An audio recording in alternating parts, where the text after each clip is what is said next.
দেশের খবর আপনাদের স্বাগত। সঙ্গে আমি শুভ্র রয়েছি। নজর রাখবো হেডলাইন্সে। এসআইআর নিয়ে শুনানি শেষ, রায় স্থগিত রাখলেন প্রধান বিচারপতি। নির্বাচন কমিশনের এখতিয়ার নিয়ে ফের প্রশ্ন। তামিলনাড়ুতেও টাঙাতে বলা হলো লজিক্যাল ডিসক্রিপেন্সির তালিকা।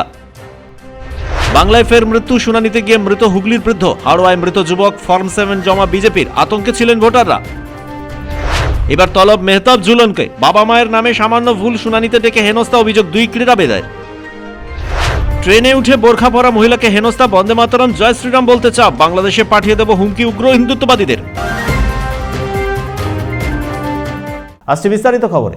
এসআইআর নিয়ে শুনানি শেষ, রায়দান স্থগিত রাখলেন প্রধান বিচারপতি সূর্যকান্ত ও বিচারপতি জয়মাল্য বাগচি। এসআইআর প্রক্রিয়া নির্বাচন কমিশন সংগঠিত করতে পারে কিনা তা নিয়ে প্রশ্ন তুলে সুপ্রিম কোর্টে মামলা দায়ের হয়। আজ প্রধান বিচারপতি সূর্যকান্ত বলেন, তামিলনাড়ুতেও লজিক্যাল ডিসক্রিপেন্সির তালিকা টাঙাতে হবে। এসআইআর নিয়ে শুনানি শেষ হলো সুপ্রিম কোর্টে, তবে রায় স্থগিত রাখলো শীর্ষ আদালত। বাংলা, তামিলনাড়ু সহ যে 12টা রাজ্যে এসআইআর প্রক্রিয়া চলছিল তা নিয়ে মামলা দায়ের হয় সুপ্রিম কোর্টে। নির্বাচন কমিশন স্পেশাল ইন্টেন্সিভ রিভিশন বা এসআইআর করতে পারবে কিনা তা নিয়ে প্রশ্ন উঠেছিল। সেই মামলার শুনানি আজ শেষ হলো শীর্ষ আদালতে। বিচারপতি জয়মাল্য বাগচি ও প্রধান বিচারপতি সূর্যকান্তের এজলাসে এই মামলার শুনানি শেষ হয়। 1950 সালে representation of the people act অনুযায়ী এসআইআর প্রক্রিয়া সংগঠিত করতে পারে না নির্বাচন কমিশন। এই দাবি তুলে মামলা দায়ের হয়েছিল শীর্ষ আদালতে। বাংলায় লজিক্যাল ডিসক্রিপেন্সির নামে হয়রান করা হচ্ছে সাধারণ ভোটারদের। এই অভিযোগ ওঠার পর সুপ্রিম কোর্ট নির্দেশ দেয় চূড়ান্ত তালিকা প্রকাশ করতে হবে। আজ তামিলনাড়ু নিয়েও একই নির্দেশ দিলেন প্রধান বিচারপতি সূর্যকান্ত ও বিচারপতি জয়মাল্য বাগচি। তারা বলেন, তামিলনাড়ুতেও সমস্ত তালুক, অফিস, পঞ্চায়েত ভবন ও ওয়ার্ড অফিসে লজিক্যাল ডিসক্রিপেন্সির তালিকা প্রকাশ করতে হবে। 10 দিনের মধ্যে তারা নথি জমা দেবেন বিএলওদের কাছে। সংবিধানের 326 নম্বর ধারা অনুযায়ী নির্বাচন কমিশন কোনো এসআইআর প্রক্রিয়া লাগু করতে পারে না। এই দাবি তুলেছিলেন আইনজীবী কপিল সিব্বল এবং আইনজীবী অভিষেক মনু সিং। আজ সেই মামলার শুনানিতে প্রধান বিচারপতি বলেন, এসআইআর প্রক্রিয়া চালাতে গেলে আইন সংশোধন করতে হবে সংসদে। ব্যুরো রিপোর্ট, পুবের কলম ডিজিটাল। রাজ্যে ফের দুজনের মৃত্যু হলো এসআইআর আতঙ্কে। হুগলির পোলবায় মৃত্যু হয়েছে বৃদ্ধের, উত্তর 24 পরগনার হাড়োয়ায় এক যুবকের মৃত্যু হয়েছে। শুনানিতে তলব করা হয়েছিল তাদের। পোলবার বৃদ্ধের বিরুদ্ধে ফর্ম 7 জমা দিয়েছিল বিজেপি, তা নিয়ে আতঙ্কে ছিলেন তিনি। হাড়োয়ার বাপ্পা মণ্ডলকে সপরিবারে তলব করা হলেও সব নথি ছিল না তার কাছে। এসআইআর আতঙ্কে রাজ্যে মৃত্যু হলো আরও এক বৃদ্ধের। হুগলির পোলবার ইসমাইল শেখ গিয়েছিলেন শুনানিতে, সেখানে তিনি অসুস্থ হয়ে পড়েন। বাড়িতে এসে তিনি হৃদরোগে আক্রান্ত হন। দ্রুত তাকে নিয়ে যাওয়া হয় চুচুড়ার ইমামবাড়া হাসপাতালে, সেখানেই তার মৃত্যু হয়। পরিবারের সদস্যরা অভিযোগ তুলেছেন, চুচুড়ার 25 নম্বর বুথের ভোটার ছিলেন শেখ ইসমাইল। এই বুথের বহু মুসলিম ভোটারের বিরুদ্ধে ফর্ম 7 জমা পড়েছে, ফলে ভোটার লিস্টে নাম না থাকতে পারে এই আতঙ্কে ছিলেন 70 বছরের বৃদ্ধ।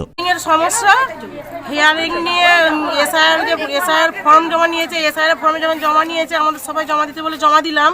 জমা দেওয়ার পরে আমাদের হলো 7 নম্বর ফর্ম জমা দিল। 7 নম্বর ফর্মে সবাইকার নাম নাকি বাদ দিয়ে দিয়েছে, যে আমরা এখানকার ভারতের নাগরিক নয় কিংবা আমরা মৃত। ঠিক আছে, আবার জমা দেওয়ার পরে আবার হিয়ারিংও দিয়েছে। এই টেনশনে আমার যে গ্রামের মামা রয়েছে আত্মীয়, আমার ওই মামা মারা যায়। পরিবারের সদস্যরা জানিয়েছেন, শেখ ইসমাইলের নামেও ফর্ম 7 জমা পড়েছিল, ফলে নাম বাদ পড়ার আশঙ্কায় ছিলেন তিনি। তৃণমূল কংগ্রেসের তরফে বলা হয়েছে, জীবিত মানুষকেও মৃত বলে দেখানো হচ্ছে, নাম বাদ দেওয়ার চেষ্টা করছে বিজেপি। কয়েকদিন আগে বিডি অফিসে গিয়ে বিক্ষোভ দেখিয়েছিলেন মুসলিমরা, সেই আন্দোলনে যোগ দিয়েছিলেন শেখ ইসমাইল। ব্যুরো রিপোর্ট, পুবের কলম ডিজিটাল। শুনানিতে তলব করা হয় ভারতের প্রাক্তন ক্রিকেটার ঝুলন গোস্বামী আর প্রাক্তন ফুটবলার মেহতাব হোসেনকে। শুনানিতে ডেকে হেনস্থার অভিযোগ তুলেছেন তারা।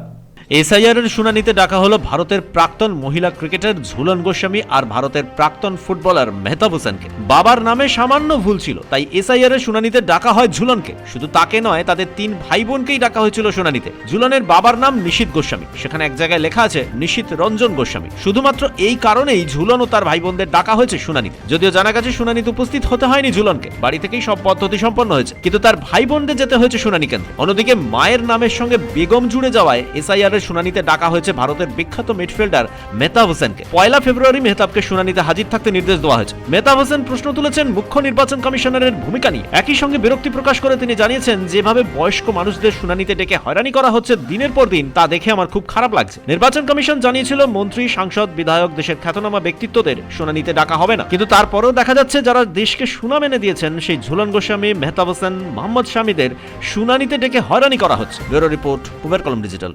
উত্তর 24 পরগনার বয়ারমারিতে বহু মুসলিম ভোটারের বিরুদ্ধে ফর্ম 7 জমা দিয়েছিল বিজেপি। এরপরই আতঙ্ক ছড়িয়ে পড়ে। তৃণমূল কংগ্রেস নেতা ইমাম আলী গাজী বলেন, বিজেপি মুসলিমদের নাম বাদ দেওয়ার চেষ্টা করছে, তবে বিডিও অফিস থেকে আতঙ্ক না ছড়ানোর আহ্বান জানানো হয়েছে। ট্রেনের মধ্যে ঢুকে বোরখা পরা মুসলিম মহিলাকে জয় শ্রীরাম আর বন্দে মাতরম বলতে চাপ দিতে থাকে উগ্র হিন্দুত্ববাদীরা। এই মহিলা রুখে দাঁড়ানোয় পাকিস্তানে পাঠিয়ে দেওয়ার হুমকি দেওয়া হয় তাকে। উত্তরপ্রদেশের ঘটনায় চাঞ্চল্য ছড়িয়ে পড়ে। ট্রেনে, বাসে, এমনকি রাস্তায় হিজাব ও টুপি মাথায় দেওয়া মহিলা পুরুষকে দেখলেই দাঁড় করিয়ে দিচ্ছে উগ্র হিন্দুত্ববাদীরা। হয় তাদের বন্দে মাতরম বলানো হচ্ছে জোর করে, নতুবা জয় শ্রীরাম বলতে বাধ্য করানো হচ্ছে। উত্তরপ্রদেশের মিরাটের ট্রেনের মধ্যে ঢুকে পড়ে উগ্র হিন্দুত্ববাদীরা। এক হিজাব পরা মুসলিম মহিলাকে দেখে জয় শ্রীরাম আর বন্দে মাতরম বলতে বাধ্য করা হয়। মুসলিম মহিলা বলতে অস্বীকার করায় তাকে বলা হয় পাকিস্তানে চলে যেতে। যদি ভারতে থাকতে হয় তাহলে জয় শ্রীরাম আর বন্দে মাতরম বলতেই হবে, নতুবা ভারত ছাড়তে হবে। সম্প্রতি দেখা যাচ্ছে দূরপাল্লার ট্রেনেও ঘুরে ঘুরে মুসলিমদের টার্গেট করছে উগ্র হিন্দুত্ববাদীরা। त्या ठिकाणी एखादी महिला जे वंदे मातरमचा विरोध करते, जो वंदे मातरमला स्पष्टपणे असं पत्र हा दाखवते की हे गीत कुठेतरी एखादं धार्मिक गोष्ट आहे, म्हणजे हिच्यापेक्षा दुसरी घटना कोणतीच नाही। म्हणजे ह्याचा अर्थ असा आहे की त्या महिलेच्या मनामध्ये कितीपट नफरत भरली आहे देशाप्रती, त्या महिलेला देशाप्रतीची नफरत पुढे दिसते। বিজেপি ও তার জোট সঙ্গীরা কেবলমাত্র মুসলিমদেরকে নিশানা করছেন, এমনকি শারীরিকভাবে তাদের নিগ্রহ করা হচ্ছে। এই ছবি প্রকাশ্যে আসার পর উত্তেজনা ছড়িয়ে পড়ে উত্তরপ্রদেশে। ব্যুরো রিপোর্ট, পূবের কলম ডিজিটাল। ইউজিসির নতুন নির্দেশিকা দেশে বিভাজন তৈরি করবে, এজলাসে বললেন দেশের প্রধান বিচারপতি। সুপ্রিম কোর্টের প্রধান বিচারপতি বলেন ৭৫ বছর পরেও এখনো দেশে বৈষম্য তৈরির চেষ্টা হচ্ছে। স্বাধীনতার ৭৫ বছর পরেও বিভাজনের পথে ফিরে যাচ্ছে ভারত, উষ্মা প্রকাশ করে বললেন সুপ্রিম কোর্টের প্রধান বিচারপতি সূর্যকান্ত।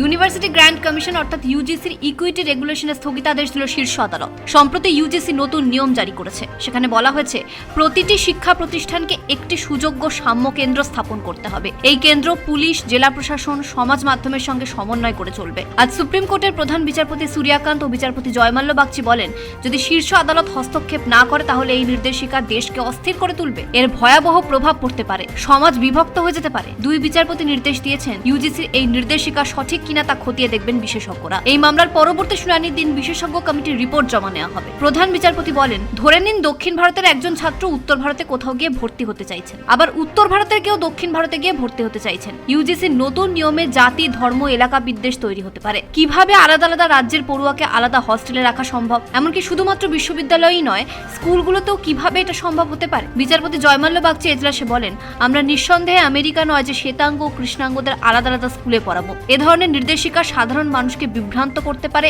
এমনকি তাদের জীবনযাত্রায় মারাত্মক প্রভাব আনতে পারে। এই মামলার পরবর্তী শুনানি 19শে মার্চ। ব্যুরো রিপোর্ট, পূবের কলম ডিজিটাল। এখন সময় বিরতির, নজর রাখুন পূবের কলম ডিজিটালে।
ফিরে এলাম বিরতির পর। অভিষেক বন্দ্যোপাধ্যায়ের উদ্যোগে দক্ষিণ 24 পরগনার মুচিশা লক্ষ্মীবালা গ্রামীণ হাসপাতাল নতুন করে তৈরি হলো।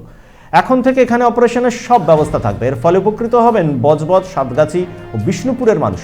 এলাকার গর্ভবতী মহিলাকে এতদিন বেহালার বিদ্যাসাগর আর এমআর বাঙ্গুর হাসপাতালে নিয়ে যেতে হতো। এখন থেকে লক্ষ্মীবালা গ্রামীণ হাসপাতালে মিলবে সব সুবিধা, বললেন বজবজ 2 নম্বর পঞ্চায়েত সমিতির সভাপতি বুচান ব্যানার্জি। আজকের সিঙ্গুর থেকে মানবিক মুখ্যমন্ত্রী মমতা বন্দ্যোপাধ্যায় আমাদের ভার্চুয়াল এই সিমক সেন্টারটা উদ্বোধন করলেন, যার সবচেয়ে বেশি মানে প্রচেষ্টায় আমাদের এমপি সাহেব অভিষেক বন্দ্যোপাধ্যায়ের পার্শ্বতে স্বাস্থ্য দপ্তর থেকে আমরা পেয়েছি 6,38,400,000 টাকা। আমাদের এই সিমক সেন্টার, কনফারেন্স রুম দেখছেন, এই হসপিটালের এই কাজ হয়েছে এবং তার আজ উদ্বোধন হয়ে গেল। এই উদ্বোধনে উপস্থিত ছিলেন আমাদের রাষ্ট্রীয় মন্ত্রী, পরিবহন দপ্তরের দিলীপ মন্ডল ছিলেন, ডিএম সাহেব ছিলেন, এসডিও সাহেব ছিলেন, সিএমও সাহেব ছিলেন, তারপরে অ্যাডিশনাল এসপি ছিল। টোটাল প্রশাসনিক ভাবে আমরা আজকের এইটা উদ্বোধন করলাম। সেন্টারে কি পরিষেবা? এই পরিষেবা সিজার, বাচ্চাদের সিজার করানোর জন্য আমাদের এখানে পরিষেবা ছিল না। সেই পরিষেবাটা এমপি সাহেবকে পার্সু করাতে এমপি সাহেব আমাদের কথা শুনে, এলাকার মানুষের কথা শুনে, আমার মুখ দিয়ে ওনাকে মানুষের কথা বলেছি, তাই জন্য এই সিমক সেন্টার আজকে সুন্দরভাবে উদ্বোধন হলো। দেশের খবর আজ এ পর্যন্তই। চোখ রাখুন পূবের কলম ডিজিটালে। আমাদের চ্যানেল সাবস্ক্রাইব করুন, অবশ্যই বেল আইকন প্রেস করতে ভুলবেন না।